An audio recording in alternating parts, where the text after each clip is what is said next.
இளைஞர்கள் கல்வி கடன் ரத்து இல்லை. அருமை சட்டங்களே பகுதி நேர ஆசிரியர் பணி நிரந்தரம் செய்வோம் இல்லை. அரசு வேலையில 3,50,000 பேருக்கு அரசு வேலை கொடுப்போம் 5 ஆண்டுகள் இல்லை. மாதந்தோறும் மின்கடன் கணக்கெடுக்கக்கூடிய முறையை கொண்டு வருவோம் இல்லை. 100 நாள் வேலை வாய்ப்பு திட்டத்தை 150 நாட்களாக உயர்த்துவோம் இல்லை. எதையுமே செய்யாம முதலமைச்சர் சொல்லுகின்றார் 99% திட்டங்களை நிறைவேற்றிவிட்டோம். முதலமைச்சர் ஒரு கணக்கு சொல்லிக் கொடுத்த வாத்தியார் நல்லவர் தாங்க, மாணவன் தாங்க மக்கு, மாணவன் தாங்க மக்கு.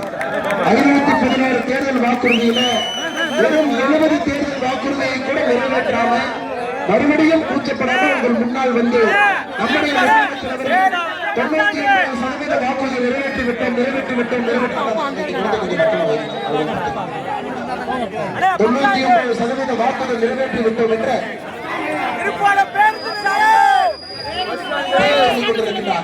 இன்னைக்கு மக்கள் என்ன சொல்றாங்கன்னா திருமுகத்தில்